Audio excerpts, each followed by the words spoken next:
impacting us as a whole throughout the country. And it's quite interesting, I guess, if you will, that, we kind of come on every week and it's almost like we have a little bit of a game plan, but because of, various factors that kind of come into play, we're just kind of overwhelmed by some of the things that, happen and that's kind of occurring as we are speaking. But one of the things that, I would kind of like to focus on just for about the next 10 minutes or so is for you to share, with the community, share with the public, and even before I ask you that we know that there are, issues and concerns with, the city council, the mayor, the current mayor, the current chief of police, and even some individuals that, claiming to be, activists or peace activists or whatever it is that they, are calling themselves. There's a whole bunch of other, nonprofit entities, throughout the city of Minneapolis that are receiving, large sums of money, to kind of help curb this violence, but yet our crime rate is just suddenly climbing. From those that are being killed by gunfire to those that are even being, harmed, or struck by gunfire. I mean, we just had a 15-year-old boy that was at a youth football game, on Sunday, that was just sitting there and there was a gunfire that went off and, this young boy got hit. So, you running for Hennepin County Sheriff. Hennepin County Sheriff is a top cop, if you will, in that particular county or in Hennepin County. So if you were to take over tomorrow as Hennepin County Sheriff, in your first 100 days, if you will, kind of what would your plan be? What kind of plan would you roll out, to the city of Minneapolis, to the county of Hennepin, to kind of help curb some of this violence? Right. So the question is, how could we make things better, given the circumstances that are happening in the community right now with violence, from a sheriff perspective? Right away, I look at that and I see there's a need for partnerships, right? So I'm definitely going to be talking to local PD, the State Department, and maybe even asking some help from the federal agencies to kind of assist with putting kind of a curtail on the city.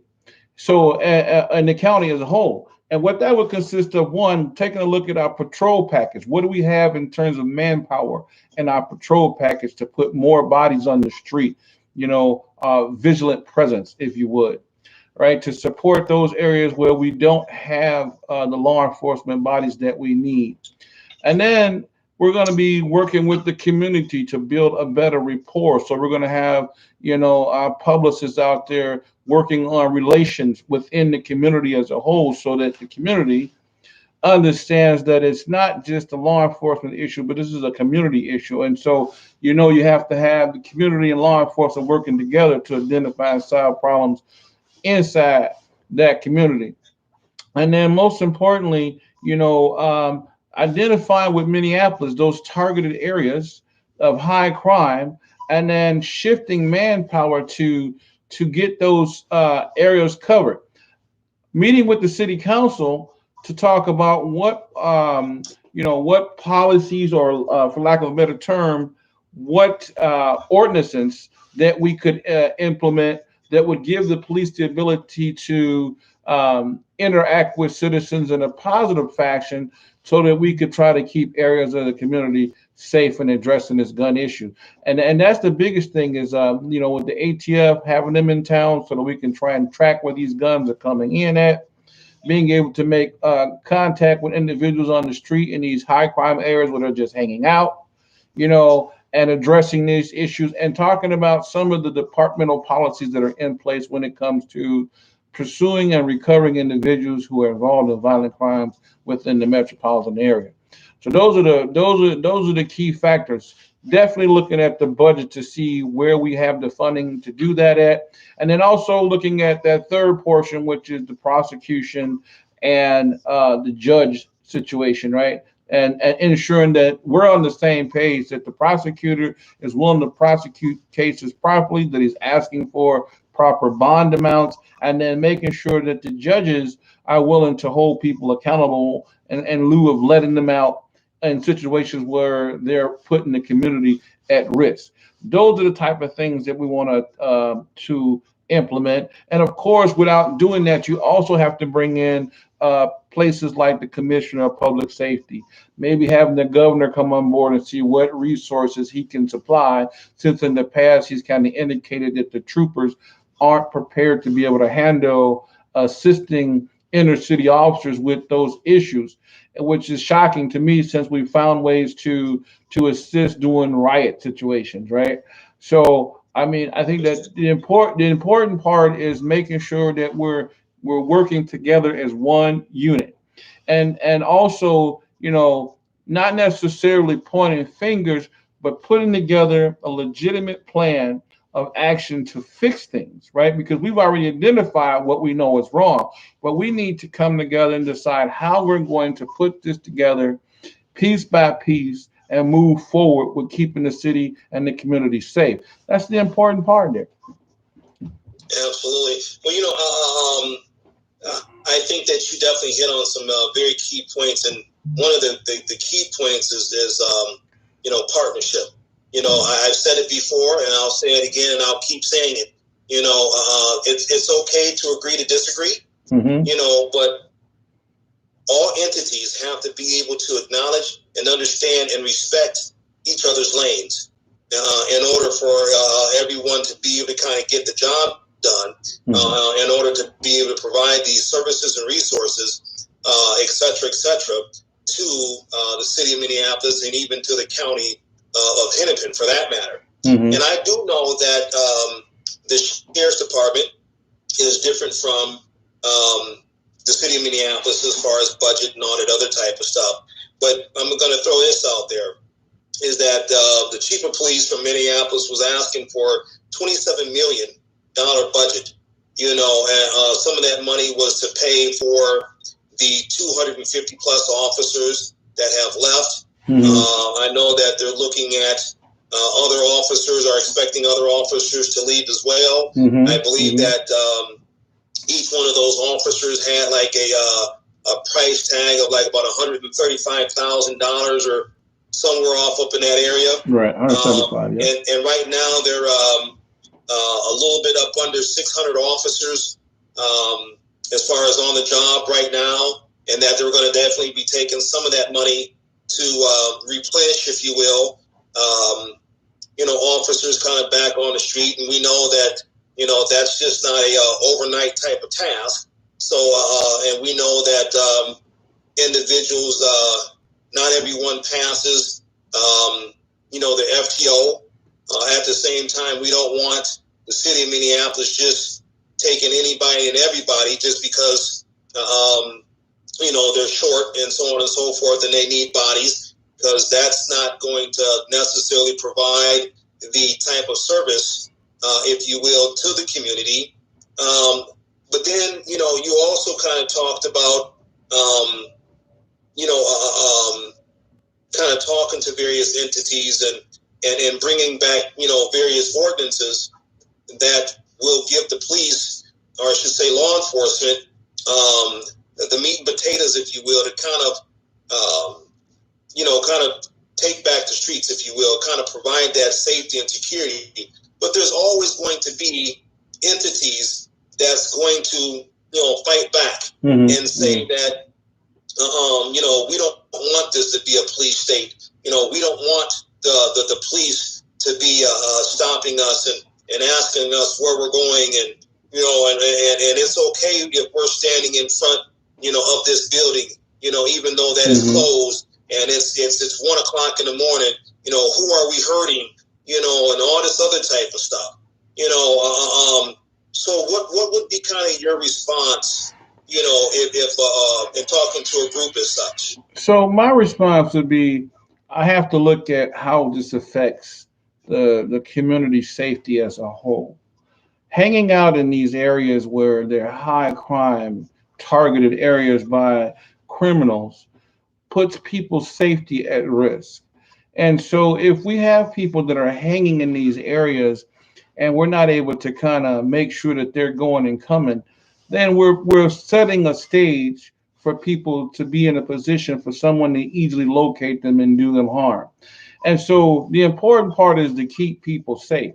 And the way we do that is to keep people moving, right? We're not out here looking to harass people, but we do want to identify problem areas. And we do want to make sure that people are going and coming from places. And the way we do that is politely having communication. Hey, sir, where are you going? Just kind of seem like you're hanging out. We've been having some problems in this area. The important part is that we're communicating why we're doing what we're doing the entire process, right? We're communicating that to the individual and we're explaining to them why it is that we're doing what we're doing. When we look at the fact that the crime is so high, we have to let people understand that, listen, in this particular situation that we have going on in the community right now, where people are arming themselves, in some cases simply because they feel afraid to go outside, right? We have to make sure that we're looking at how the masses are being affected by what's going on. So yeah, we're going to do some stop and talks with those folks who look to be just kind of hanging out, especially in environments where the business is closed. Because if the business is closed and you have no legitimate reason for being there, what are you doing just hanging out there? You know what I'm saying?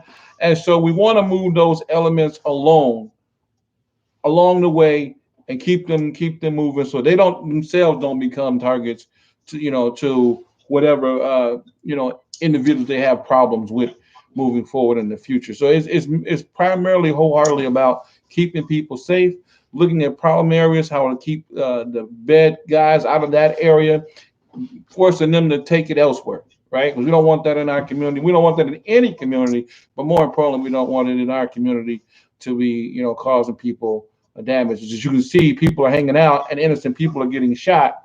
And that's simply because they know for sure these hot spots where people are hanging out at. Absolutely. Well, really quick, speaking of hot spots, and I know I'm kind of putting you on the spot today, but that's okay. hey, we got to rise to the occasion. That's the job of the sheriff. Absolutely.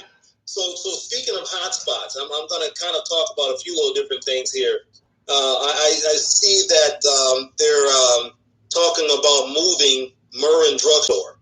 Heard about that, yep. To some other location, which is good or bad. I don't know just yet because I don't necessarily know or fully 100% agree that the Murrin's Drugstore was the actual problem, right, versus the city allowing individuals to hang out and do the things that they have been doing in that area for as long as they have been. I mean, you and I have witnessed firsthand as we are out there doing our bail bonds work, individuals hanging out, selling drugs, selling merchandise out of trucks, gambling in the middle of the parking lot. And it wasn't just Murrin, it was also Kitty Corner, where the strip mall is. Then you also have some issues still over there at the gas station. Maybe not as much over at the gas station because I believe that they still have off-duty police right. over there. But the police is not willing to kind of leave their part-time job to go across the street and deal with various things that are kind of occurring over there. So with that, you got a couple of issues going on there, right? So we'd like to say that it's always the owner's fault. The owner should be doing more, right? The owner should do more. However, when you look at the totality of the situation, we have to inform the owner how we best can help him in that situation, right? So how we can best help that owner in that I think, situation. Yeah, I think I kind of cut out there. So we have to look at how we can best help that owner in that situation, right? So what we need to look at is one, does the owner actually want our help, right? Because it's a technically private property, right? Inside that parking lot, right? And then two, are we willing to supply him with the assistance that he needed? Now, the thing you got to remember too is that without Minneapolis having that lurking and loitering law, it kind of prevents them right away from being able to do as much as they could at that corner. So there would have to be a collaborative effort of the business saying, "Hey guys, I don't have the manpower to push people out when they're not shopping here, so maybe I should hire an off-duty officer, a security firm to keep these guys pushing them off to the curb. But if you guys could reinforce that with a patrol officer, that would be great. And so these are things that the city and the liquor store owners could actually work on together to make sure that there's a clear understanding as whether or not they actually want the help, right? Because he wants the business, he's getting good business from it, but he's also getting negative contact from those guys that are hanging out there. And as a result, when something happens there, then it looks like, well, he's not doing anything to shoo those people away. And then most importantly, you then have to look at the city to make sure that the city is backing those officers who are going to have that contact with those individuals. And unfortunately, there we go.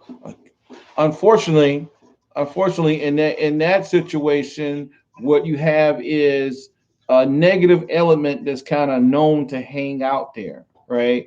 And so we have those officers are going to have to approach them in sometimes in a manner that may appear to be aggressive, right? In order to gain control of what's actually happening there with guns and drugs that are being utilized in that particular location. And so it may not look as popular to people, right? And as a result of that, we have to, it's a high impact area. We have to hit it with a high impact treatment until the word gets out that, listen, hanging out right there, you definitely can't do that because the police are going to come and shake you down to make sure you're doing what you need to do. You know what I mean? Once that word is out, I think then you have a safer environment. I can't say, that it's a great thing because we're losing the business in that particular area of town, and we're hoping that he'll stay at least in Minneapolis, right? So we still can get those tax dollars. But at the same time, we do want to make sure that we make the business owner feel like the city is supporting him. And so you're going to do that either through the police department along with the city and maybe also even the sheriff department, because if the local police department don't have the manpower to address that issue, maybe it is something that the city could be asking to sheriff the system with additional patrol. And let us understand that it's not like we have to go to Congress to get permission for the sheriff to come out and do a little bit more. All right. The city of Minneapolis sits in Hennepin County. So anytime the sheriff gets ready, I'm sure he has a television set. He sees that, wow, North Minneapolis is really having some problems. Wouldn't it be nice to do more? So I'm sure he could actually send somebody in there to help out with additional patrol. And then also we need to have a conversation too, right? Because we're saying that Minneapolis is short almost 200 cops. And I get that part, right? But since Minneapolis is not necessarily responsible for jailing their own offenders, where are the other 600 cops? It's okay for them to come to work and patrol. And I'm not saying they're all not patrolling, but I'm just not seeing the proactive policing that we need to have from 600 police officers on the street. And I'm not hearing the adjustments that we're making to target those problem areas in terms of shifting manpower. And so what you have along with that is when the police feel as though the community doesn't support them and the leadership that they're working under doesn't support them, you get in a situation where you get guys just looking to show up and only answer calls, and we can't afford that. We need guys out there doing some proactive policing, interacting with the community, not just to make arrests, but just talking to them about what's going on around them on a daily basis. And that's how we solve crimes. No, that's all good. First of all, I want to thank our viewers for kind of coming on, jumping on, and with your questions and comments. We greatly appreciate it. You talk about how the city of Minneapolis is down. A number of officers are they're down way more than 200. They're closer to that 400 mark.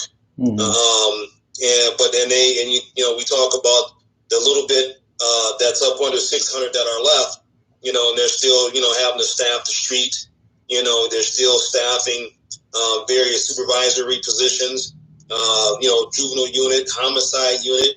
Assault team, the assault unit, and other units, which I'm sure that dwindles that 600 that's less than 600 officers, from my understanding, down to a minimal of what we're actually seeing out there on the street.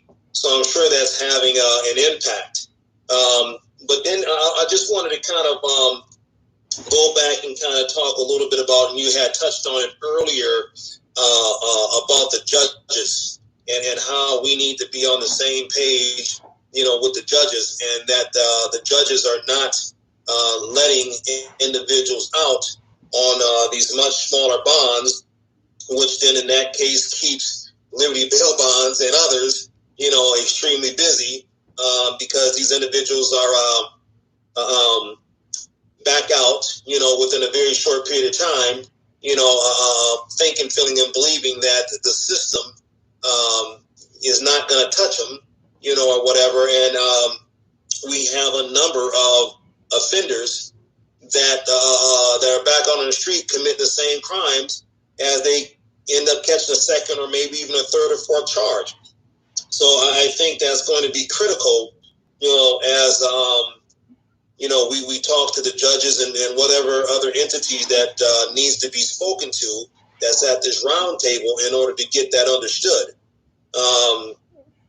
I also just kind of wanted to quickly talk about the whole state patrol deal, is how the governor is talking about, the state patrol is not equipped. But as you stated earlier, they were there to assist in riots. I do know when I was on the police department that the state patrol had provided additional policing to the city, back in the day when we were facing some spikes in crimes and things of that nature.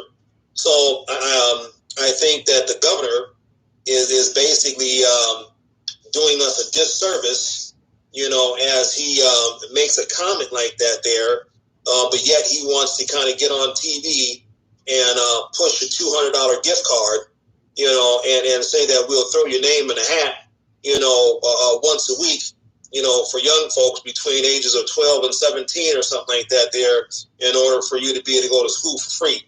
But yet we're still having, these young people that may not even be able to make it, out of high school, giving the numbers, of our young people falling, on a daily basis.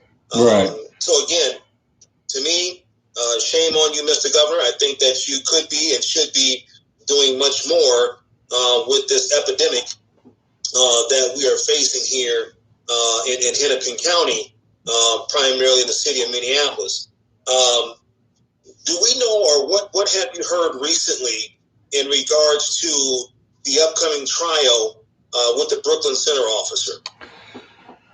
I haven't heard a whole much lately. I understand that, I know they added an additional charge to the case, but I haven't heard a whole lot about it. And let me just back up for a second too, because I think what we also have to understand with these judges is that, so the law is supposed to protect, right? And if you could imagine being a family member of someone who was victimized through violence of some kind, and to have that individual be released shortly after, it creates a unique situation. One, because the situation is so hot, you could create a situation for retaliatory behavior on the part of the victims, right? And then most importantly, it sends a message to the victim's family that it didn't matter. almost. You know what I'm saying? And so that's important. And so one of the things I would like to do from the sheriff's standpoint is to make sure that our police departments are educating people, not just the politics side of it, because we try to stay out of the politics, but just on the community side of it, knowing, hey, we need to be organizing. We need to be talking to our legislators on what things we want to see change, and so that they can figure out how to put together a bill, right? And how to get those changes in place. Because remember, law enforcement is one entity. We're enforcing laws that the community say that they want to see in place. And the people is the only one who has the power to change those laws that they want to see enforced. So that's important, that if you want to see, different laws enforced, that we're getting together, organizing, and approaching the right people to do so, right? And that's the thing that we really want people to understand. Education is key. We don't want to just be angry, shaking our fists, and being mad about what happened, but we also want to organize, put together that follow through plan as a community, and then approach it from that standpoint. I mean, a prime example is, as soon as people thought that they did not want folks marching in the middle of the highways in response to what they felt was improper behavior on the part of law enforcement, there was an organization together at the Capitol, and within a matter of days, they had a new law to make it a crime to stand in the middle of the highway, right? We need that same type of response when it comes to us in the community. And the George Floyd bill didn't make it in Congress, and still to this day, with Minnesota being the originator state, we don't have any George Floyd legislation in place to change anything that has happened since the George Floyd situation. And so that's something that we all need to organize and work at, from the community to law enforcement. And I don't think that it's really a bad thing for law enforcement to be educating people on how to go about doing that, so they understand, you know, how we can make that difference together, because that's exactly what it takes. It takes the community and law enforcement working together. If people are saying, listen, I'm in North Minneapolis on this particular area of town, we're having some problems, and if you feel like the laws don't support those enforcements, then you need to change them. And most importantly, we have to look at the language that we're putting out to the public. When you say things like we only have 12 investigators working the violent crime homicide division in the city, when you say things like we have at least 88% of violent crimes that are going unsolved, when you're putting out the messages that police aren't allowed to pursue folks that are committing violent crimes and are running, the message that you're sending is that it's okay to be a criminal and we won't do anything about it. And that is one of the reasons why violent crime is taking such a high spike. And then we still haven't addressed the issue of these so-called switches that are out in the community that are allowing these young kids to convert handguns into fully automatic weapons, and where they're coming from. Right? We need to address that issue and how they're getting in the community, and that would probably come from another partnership with like an organization like the ATF.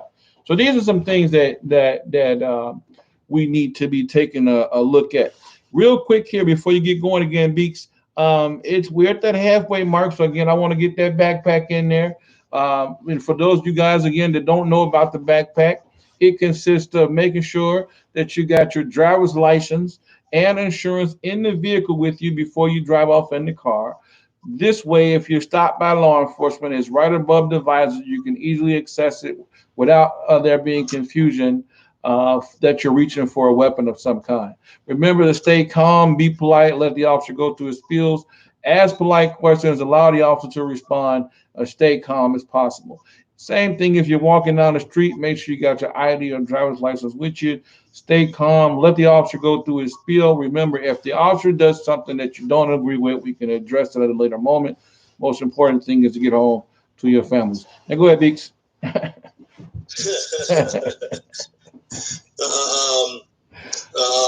as you were talking about just the whole communication piece and talking about, that switch that's turning guns into fully automatics and things of that nature. You have spoken before, not today, but previously, about a liaison team, that, would be put together. And that liaison team would kind of be assisting the other, I think you said it was like 20 something cities. Yeah, so there's like 36 police departments in Hennepin County. 36 police departments. So that liaison team that you're kind of talking about that you would put together would then be able to not only assist those other 36 agencies that lie within the county, but then would also be able to assist any other agency like the ATF or any other agency for that matter that would be coming in to assist or provide a service to help curb whatever it is that their specialty is in. So tell us a little bit more about that liaison team that you're kind of talked about. Sure. So what that would consist of would be at least one deputy that's assigned to each police department in the county. One, to make sure that we're checking for areas of transparency within those agencies and any use of force issues. So that way we have an immediate access to what's happening in real time in each one of those departments. And also we're able to address any needs that those departments may have through that liaison also because they have an immediate direction to the sheriff's office. So that is important because that gives the sheriff a chance to know what's happening in all 36 of those departments at any given time, right? Because the biggest problem that we have now is even though the sheriff is, trying to make sure that things are going on in the community, there's no real accountability to each one of these departments. And I know there's been a lot made of Minneapolis having some disciplinary issues that have gone on for years within their agency. But if you do the homework, you'll see that some of these same incidents are occurring in the departments that are suburban communities around the city of Minneapolis, but inside Hennepin County. And so the issue that we're consistently happening is that we're not seeing the transparency. We do have use of force issues. We do have discrimination issues that are occurring. They're just not being identified and dealt with at all. And so since the George Floyd situation, of course, now there's more light, if you would, on the situation in Minneapolis.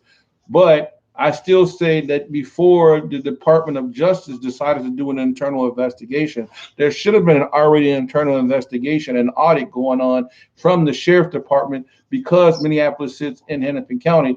The sheriff should have already been auditing the files and the interactions within the county himself. So when we do that, then we're doing our job to make sure that we're getting proper police standards followed within the county. And so when you kind of talk about transparency and things of that nature, I know that the city and maybe even the county, if you will, are working with a lot of nonprofit organizations that are providing various services kind of throughout the city for one reason or another. Primarily, all of these, the majority, I guess I will say, is supposed to be providing transparency, information, resources, based off of safety, because that's for a lot of that grant money or wherever the money's kind of coming from. Mm-hmm. It's all based around kind of safety. And I think that, it appears that these nonprofit entities or these entities that are receiving these monies, are, there is no transparency for them as well. Mm-hmm. It's just that they're getting this 80,000 or whatever it is that they're getting, and they're going out doing whatever it is that they're doing, but there's no accountability for them. They're not, opening up their books and basically letting the city and community know that they obtained this amount of money to do X, Y, and Z, and this is kind of the outcome. of their involvement with the community, et cetera, et cetera, et cetera. Now, uniquely enough, though, Beeks, this information that you're talking about should be getting reported through the sheriff outreach officer, right? So the sheriff's outreach department should be reporting these stats back to the community. And real quickly, let me just say this. In my mind, it makes sense to have one hub, right? One hub that houses at least one office for each one of those organizations so that you have a central location to access those resources. And then, of course, they're into the community. You know what I'm saying? So the sheriff wouldn't have to make 15 trips to different organizations. That deputy could be assigned to that hub and be communicating with each one of those organizations, that outreach division, right?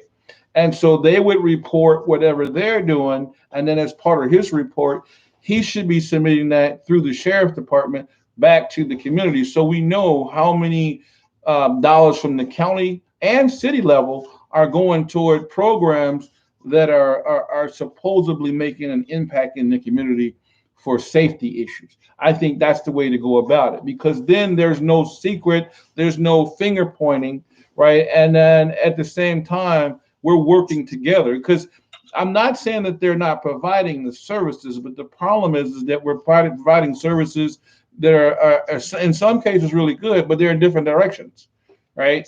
And we're doing more harm than good, because you got one organization that's looking over it going, man, why did they get $10,000 and I only got five, right? And the overall goal is to keep people safe and to be impactful. But this way gives us a chance to gauge what those needs of that organization is, what they're actually doing to impact the community, what they have done that has impacted the community, so we can at least have an idea to justify, right, why that money got used or why it got shifted in each direction. And my thought of it is, if we look at the budget hard enough, we could actually put $1 million in probably about 10 organizations programs to make sure that we're on the same playing field. Because I feel like when we're all on the same playing field, then we can do some work. Absolutely, absolutely. Well, there you have it, folks. I know that we're kind of coming down to the end, and I just wanted to kind of switch things up just a little bit today. Again, we know about all of the existing problems. We know about,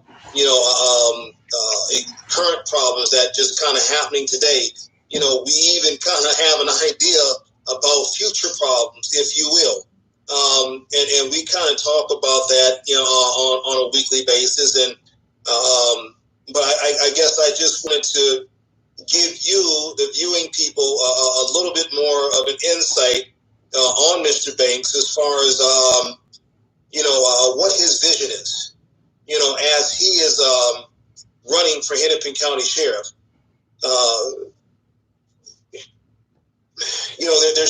There's just so many things that are kind of occurring, and it's all kind of occurring at the same time, right? And it can kind of be overwhelming, sometimes. And this is why it's just so important, for all of us, to kind of work together, because Joe, he can't do this by himself. Your voice matter. Your vote, will matter. But this is how we are going to, have true change.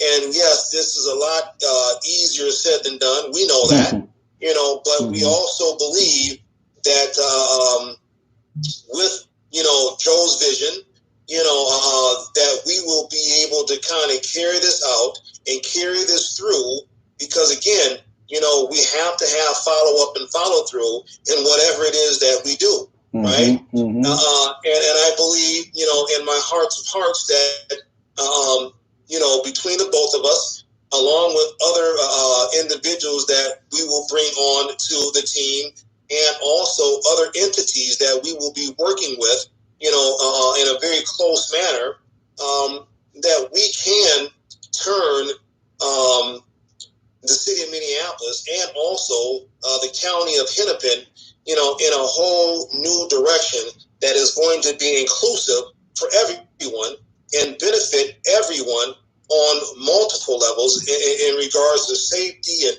housing and education and a whole bunch of other things that we will be addressing. And again, our hour kind of comes and goes so fast because, I had about another 10 questions, by the time he got done talking, he'd have had Cottonmouth messing with me, But again, I just want to say, thank you. Again, my name's Antoine Beach, the co-host of Let's Talk About It Wednesday. If anyone needs to contact me, my phone number is 612-702-9849. Again, 612-702-9849. I can also be reached via my email, and that's abeekssr@gmail.com, abeekssr@gmail.com. In addition to working with Joe closely, on Let's Talk About It Wednesday, to Liberty Bail Bonds, I am also a firearms instructor. So if anyone's looking for, just kind of to get familiarization with, guns and shooting and training and knowledge and education, please feel free to hit me up. I'm also a Narcan instructor. So if you as an individual and or an agency or entity wants to train your people in Narcan usage, that is something that's unfortunately very needed, in our community. Again, please feel free to hit me up. That Narcan training is free.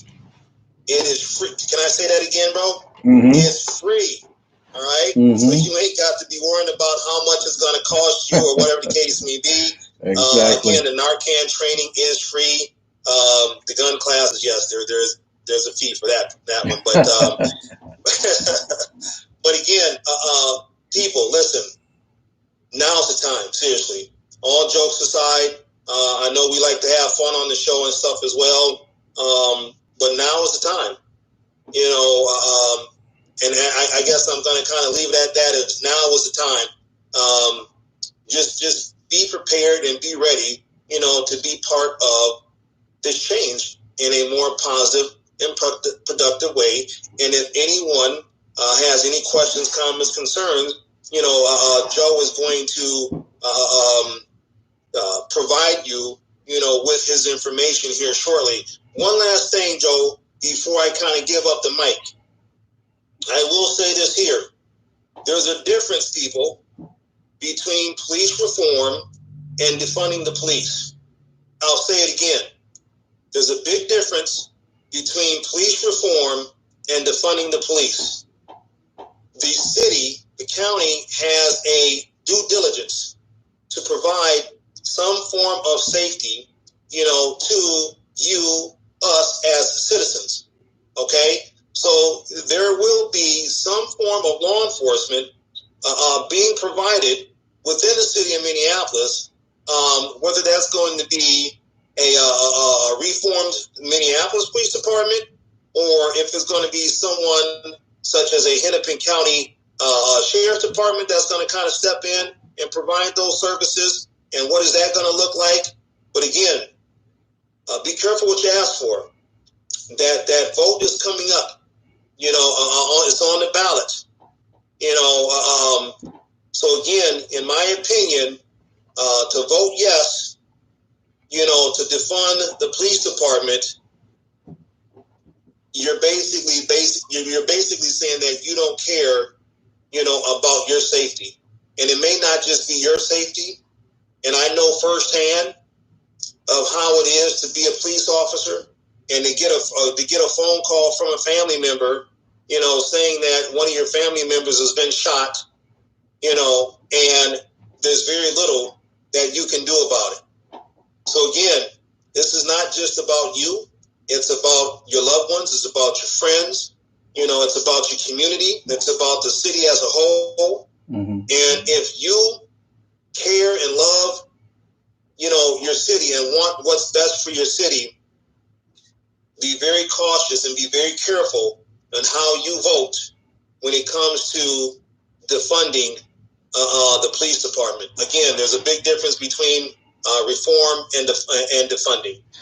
Joe, I'm going to end it there, man. I'm going to give you this last 10 minutes or whatever it is to give them that backpack and then close out the show, brother. Okay. Thanks a lot, Beeks, our co-host, Antoine Beeks.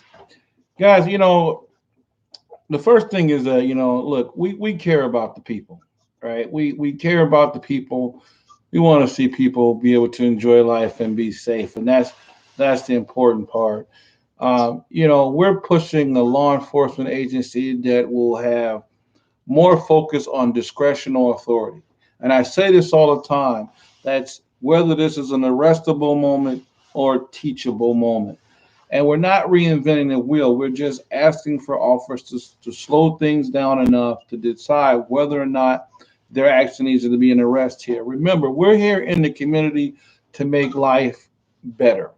And I want people to understand that in a lot of cases, police officers are responding to individuals who are having their worst day, in most cases, every day. And we're being in a position where we have to try to still have a positive outcome for those folks or some type of positive resolution with the least amount of impacting negative force. So this is what we're asking our officers to do. And remember that these are people. These are not robots, right? They have emotions and feelings just like you do. So I just want people to understand that it is a difficult job. And that doesn't, and by no means does that it give people the ability to go out and abuse or misuse their authorities. But we have to be clear on what our ask is from our law enforcement agencies, so that we can do what would it is we need to do in the community with the some more of the support of the people. And then, most importantly, I just want people to understand that these are your loved ones. Take some time out and have a conversation with your loved ones. Make sure you know where your kids are. Talk to them about addressing adults. Make sure they respect you, themselves, and others, because that's how we fix this. Respect for oneself, respect for their mom, respect from their neighbors, and then we'll have respect for the community. So that's how we fix this problem, right? One day at a time, together, working side by side to fix things. Now, my name is Joe Banks. I'm the host of Let's Talk About It. And again, I'm running for Hennepin County Sheriff. This show gives me the ability to reach out to you, the community, to identify and solve problems, hopefully, or at least talk about those issues that you'd like to see solved. Your voice is very important. You have your voice through me, so feel free to come on here and ask any questions and talk about whatever issues you have in your community. We want to bring those issues out, because if you're thinking about it, somebody else is thinking about it too. And even if you don't live in the Hennepin County area, feel free to jump on here and bring that up, because I guarantee you there's somebody that had an issue and they're thinking about talking about that issue. We always only ask that everybody respect everyone's opinions and don't be rude. And so we're here every Wednesday from 4 to 5. Make sure you jump on. We're now streaming, as you haven't noticed, we're streaming both on YouTube and on Facebook right now. And so we've been kind of blessed to be able to get things up and going. So we have a simultaneous streaming. And remember, for those of you who are on Facebook, who are seeing us on Facebook, remember you need to go over to YouTube to subscribe, because we need that 1,000 subscribers to make sure that we're able to interact with you directly on YouTube. So make sure you're going over to YouTube and you're subscribing to the show. Let's talk about it. And so this gives us a chance to get the word out further and further to many people as we possibly can. Remember that we're a grassroots campaign, right? So we need you to go on Facebook or Cash App or go to our webpage at banksforsheriff.com. Make sure that you're donating, right? And donating gets you, if you donate $20 or more, we'll get you one of these nice shirts that you'll love to work around in. This says Banks for Sheriff, and we'd love to see you in it. Remember, any amount helps us out, though. We're also looking for volunteers to get the word out, flyers out, signage. So make sure you check us out. You can reach me at 763-221-4724. Again, 763-221-4724. Also, Joe Lawman at hotmail.com. That's JoeLawman at hotmail.com. One more time, Joe Lawman at hotmail.com. JoeLawman at hotmail.com. All right. Now, just before we get out of here, like I said, there were some children shot in the Minneapolis area. Just want to get that information out to you one more time before we get out of here. Remember, you can go to Crime Stoppers at www.crimestoppers.org. That's www.crimestoppers.org or 1-800-222-8477, 1-800-222-8477, or Minneapolis Violence Crimes at 612-673-2941, 612-673-2941. And now that we're about to get out of here, guys, I want to say thank you to everyone who joined and made a comment and had something to say today. We appreciate you guys jumping on and interacting with us every week. Also, I'm going to hit you with the backpack real quick. So those of you who don't know what it is, we start in and middle of the show with the backpack. So now that backpack consists of making sure you got your driver's license and your insurance in your car above the visor. So if you're stopped by law enforcement, it's easily accessible and it's a little bit hard for it to get confused as a weapon. Also, make sure you remain calm, let the officer go through his spiel, respond politely, and remember that the officer is giving you a lawful order. It's not an act. You have a legal requirement to comply with his order. Also, if you're walking down the street and you make sure you got your license or ID with you, remain calm, let the officer go through his spiel.